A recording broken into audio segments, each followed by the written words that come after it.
everyone! Good evening! I'm back! This is Sam Brusas and welcome back to my YouTube channel. Oh my gosh! This is it guys, pag-uusapan natin ngayon, top 20 before preliminary competition. Yan ang tatalakayin natin ngayon. But before anything else, hello Philippines and hello beautiful people. Mabuhay! Kamusta kayong lahat? Sana lahat po kayo ay okay at safe ngayong araw na ito. At syempre sa lahat naman ng mga bago nating subscribers dyan, hello po sa inyo lahat. Maraming salamat guys sa pag-subscribe ninyo syempre dito sa channel ko. At syempre sa lahat naman ng makamamasam dyan na laging sumusuporta dito. Araw-araw, lagi-lagi, maraming salamat guys sa inyong lahat. Syempre, usapang Miss Universe Philippines tayo ngayon. Ayan na nga, excited na tayo sa mangyayari bukas dito sa preliminary competition. Papunta na tayo sa exciting moment ng competition. At ito nga ay ang preliminary competition ng Miss Universe Philippines for 2025 na mapapanood nga natin bukas ng gabi 8 PM sa In5 Philippines sa YouTube channel. O, di ba? So, yun. So, syempre, ano bang ina-expect natin sa mga kandidata? Syempre, yung performance level talaga. At yun ang gusto kong makita sa mga ilang kandidatang inaabangan natin. At hindi lang yan. Syempre, kung sino ba ang mag-shine na magugulat tayo bukas na biglang aangat. And then, of course, abangan natin yung mga pasabog ng mga kandidata. At sino nga ba ang mawawala sa eksena. At ito nga sa mga nagtatanong kung ano daw ang nangyari kay Gwendolyn Soriano ng Baguio. Ayun, so nakakalungkot na balita dahil kung kailan papalapit na ang preliminary competition, saka naman siya nagkaroon ng problema. Ang kanyang mata ay nagkaroon ng infection. At ayun nga, sana nga gumaling agad bukas dahil syempre bukas na yung yung preliminary. I hope na okay na to. Pwede nang lagyan ng makeup at pwede nang ilaban, di ba? Hindi magiging madali ito para kay Gwen dahil kung kailan naman talaga andyan na yung matinding labanan, dito pa nagkaroon ng ganitong problema si Gwen. So, ito na ba yung sign na habang lumalapit siya sa corona, ang corona naman ang lumalayo sa kanya?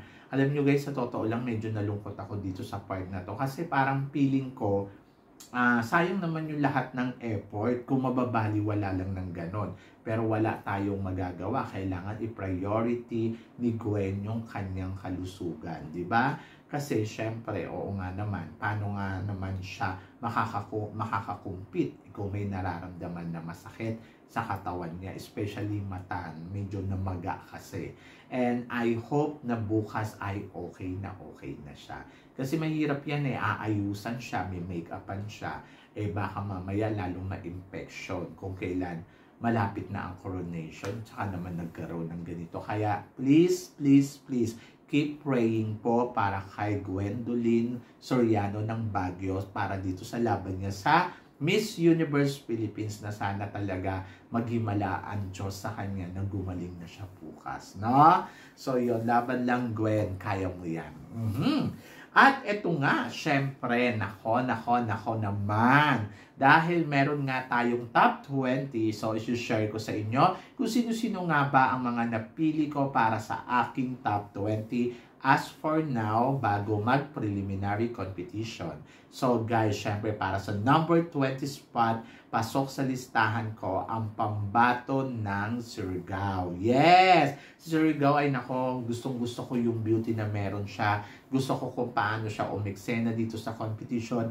At nakita naman natin kahapon, napansin naman siya doon sa event nila sa Pina Beauty.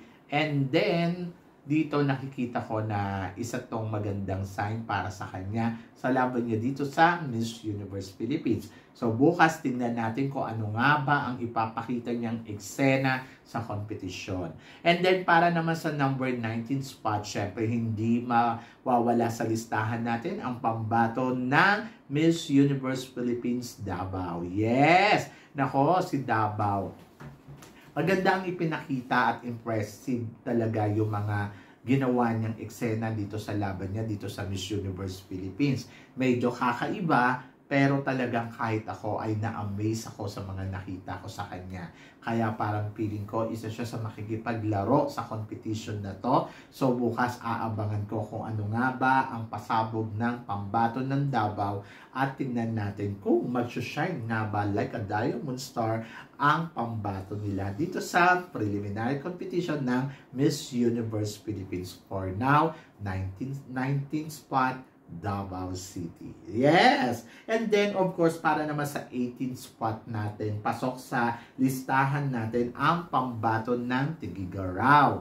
Ay nako, in fairness sa kanya, gusto ko yung lahat ng nakita ko na ipinalabas nila ditong kamakailan lang kay Miss Tigigaraw. Talagang masasabi ko, very competitive siya sa kompetisyon.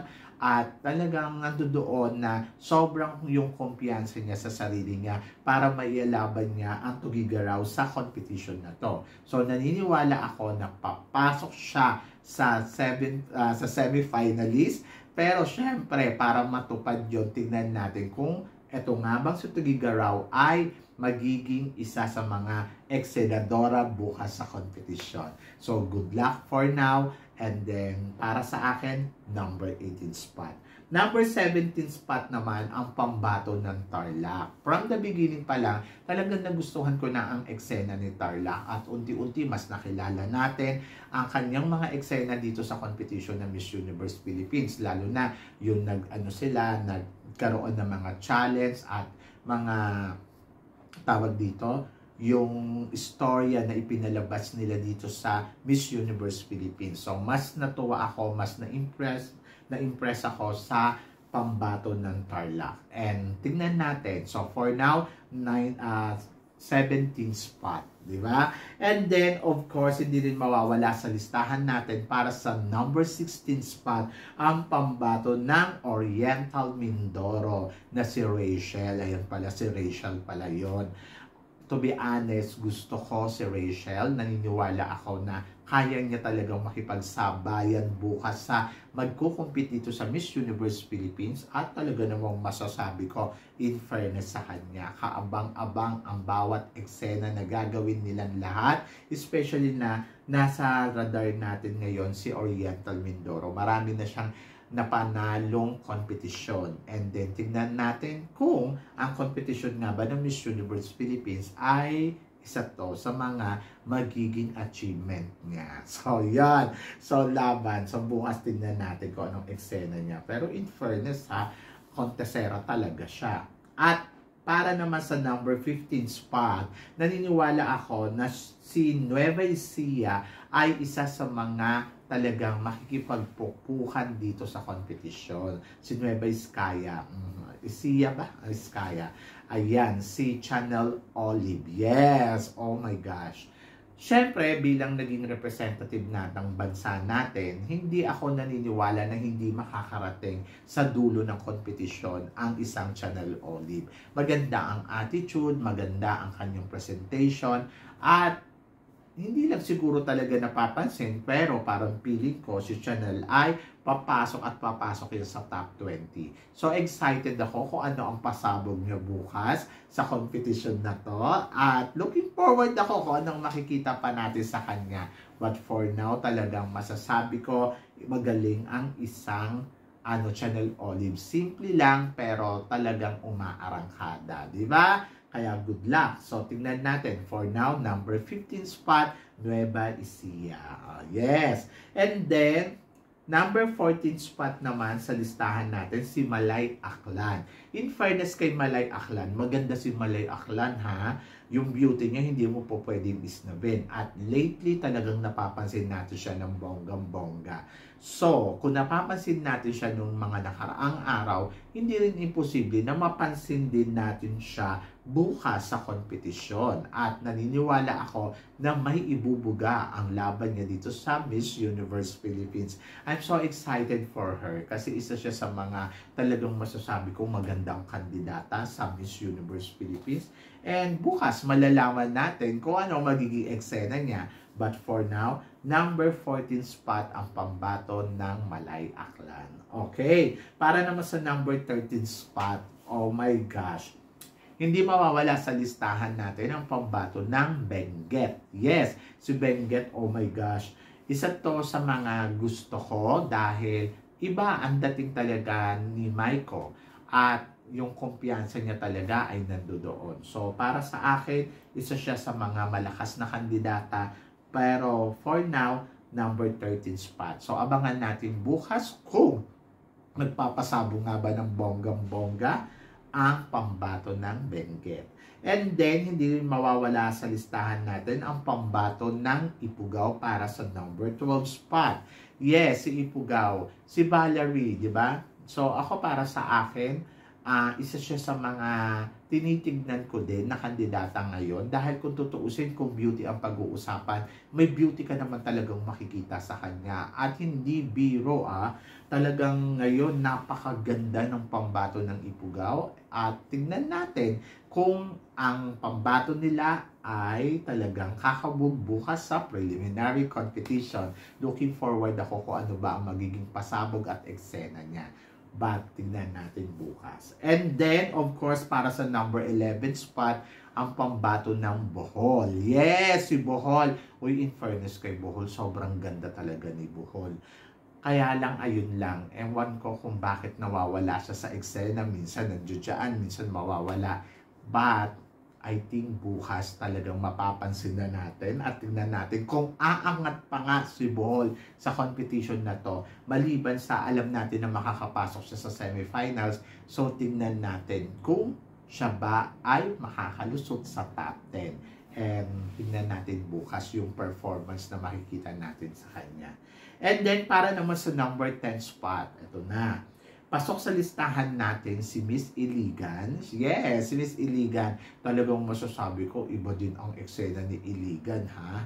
Sobrang eksenadora din ng bonggang-bongga. At naniniwala ako na kaya ni Iligan na makipagsabayan talaga sa kompetisyon na to.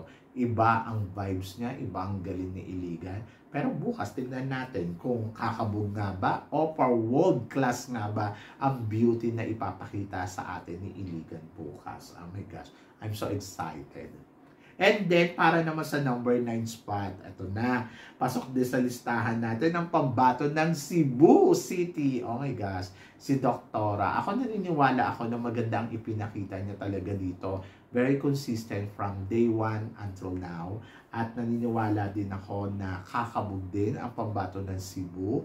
So, malakas si Cebu at tingin ko, kaya niya pa nga mag-top 5 kung papala rin siya. But for now, ilalagay muna natin siya sa number 9 spot and then abangan natin siya bukas. And then, para naman sa number 8 spot, alam niyo sa totoo lang, medyo nabago to eh. Nung una, nandoon siya sa itaas ko. Pero ngayon, parang nagdadalawang isip ako kasi parang hindi ko alam kung makakapag-compete ba ang pambato ng Baguio bukas. So, ilang araw na siyang wala sa mga eksena na Miss Universe Philippines dahil nga sa pinagdadaanan niya. So, hindi ko alam kung paano niya to ilalaban. But I hope na sana makalaban si Baguio City dito sa Miss Universe Preliminary Competition. Kasi sobrang layo na ng narating niya. Tapos bigla na naman, ito pa, nagkaroon ng problema. So, good luck at I hope na sana bukas ay maayos na si Baguio, no? So, for now, lagay muna natin sa number 8 spot. Number 7 spot naman, syempre, ang pambato ng Taguig na si Katrina Ligado. Si Katrina Ligado, for me, isa siya sa mga pinakamagandang kandidata. Totoo naman. Kaya lang medyo nakukulangan pa ako sa mga ipinapakita niya talaga dito. Kumbaga parang nag-expect ako sa kanya ng more tapos ito yung ibinibigay niya. Siguro nasa strategy game din. And then tignan natin bukas kung ang Taguig nga ba ay talagang magpapasabog ng bongga-bongga. Feeling ko may pa-eksena to bukas. Kaya abangan natin yan. Para naman sa number 6 spot, oh my gosh, ito. Syempre ang pambato ng Sultan Kudarat. Si Sultan Kudarat, to be honest, isa siya sa mga malakas na kandidata sa totoo lang. At naniniwala ako na iba ang datingan niya dito sa competition. Kaya lang may mga hinihintay lang akong eksena niya. To be honest, kumbinsido naman ako sa kanyang performance. Kaya lang, siguro, may hinahanap lang ako sa kanya. And tingnan natin kung si Sultan Kudarat nga ba ay mailalagay natin sa top 5 after ng preliminary competition. And then, para naman sa number 5 spot, si Pasay. Ganda, tangkad, talaga namang masasabi ko, wow, may extravaganza. Hindi ako ganun ka-convince sa kanya pagdating sa mga ilang pinapakita niya dito. Pero mukhang malakas ang laban ni Pasay, di ba? But tingnan natin bukas kung siya nga ba talaga ay mananatiling malakas or mawawala sa eksena ng bonggang-bongga. So, bukas magkakaalaman, di ba? But for now, number 5 spot, Miss Pasay. And then, para naman sa number 4 spot natin, syempre, hindi pa rin nagbabago, si Sinuluan Laguna. So, yes, si Sinuluan Laguna, naniniwala ako na talagang consistent siya sa mga ipinapakita niya. And then, bukas, naniniwala din ako na may paandar din talaga ang pambato ng Sinuluan Laguna. So, ito yung tipong kandidata na hindi basta-basta magpapatalo. Kaya, abangan natin siya tomorrow. And, good luck! At para naman sa number 3 spot, syempre, hindi mawawala another Laguna. Yes, si Laguna. Alam naman natin lahat na ang ipinakita ni Laguna ay kakaiba. So, ginusto natin siya dahil nakitaan talaga natin siya ng potential. Iba din ang pagiging reyna ng isang Laguna talaga. Sobrang ang lakas maka-queen, di ba? Sabi ko nga, depende na lang yan kay Laguna kung ano ang magiging eksena niya bukas. Pero isa si Laguna sa mga nakikita ko na pwedeng mag-Miss Universe Philippines. But depende kasi sa laro nila eh. But for now, number 3 spot ko muna si Laguna. So, yan. And then, para naman sa number 2 spot, syempre, ito very consistent talaga. Si Miss Muntinlupa. From the beginning until now, she's a consistent sa lahat ng ipinapakita niya. At very strong. At grabe ha, yung personality niya talagang hindi mo talaga matatawaran. Ang lakas makarena. Pero syempre, nandoon tayo sa part na tingnan natin. Kasi parang feeling ko, isa siya talaga sa mga pwede ding mag-uwi ng corona baliban kay Sinuluan Laguna at saka kay Miss Laguna. So, abangan natin kung ano ang pasabog ni Winwin bukas sa kanyang competition. Kung siya nga ba ay mag-emerald green dahil ang sabi niya nga, that is her favorite color. So, tignan natin bukas. So, yan. Kung magiging swerte nga ba at saka lucky color nga ba ang isusuot niya sa preliminary competition. At para naman sa number 1 spot natin, syempre, pasok sa listahan natin ang pambato ng Quezon Province. Yes! Quezon Province. Alam naman na natin from the beginning na talagang malakas ang isang Atisa Manalo sa competition na to. Maaaring hindi tayo kumbinsido sa mga galawan na pinapakita niya, pero parang feeling ko, ibibigay niya ang lahat ng kanyang makakaya. Masungkit lang niya ang corona ng Miss Universe Philippines. So bukas parang feeling ko talagang ito talaga pasabog ang magiging eksena ni Miss Atisa Manalo sa competition na to. Kaya abangan natin bukas kung ang kanyang performance ay i-level up nga ba niya ng bonggang-bongga. So, good luck kay Atisa Manalo. So, yon. So, sila ang top 20 ko for now. Diba? Medyo nakakagulat ba? Or ayan din yung ine-expect ninyo? Pero syempre gusto ko malaman ang sa inyo kung ano naman ang masasabi mo sa top 20 na i-share ko sa inyo at sino naman ang sa inyo.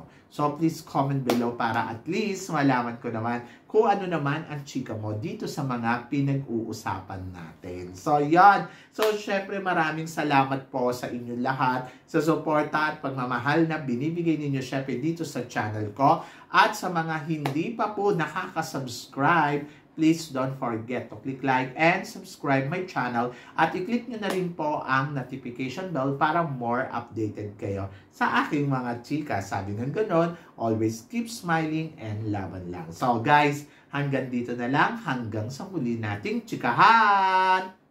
See you tomorrow. Thank you guys.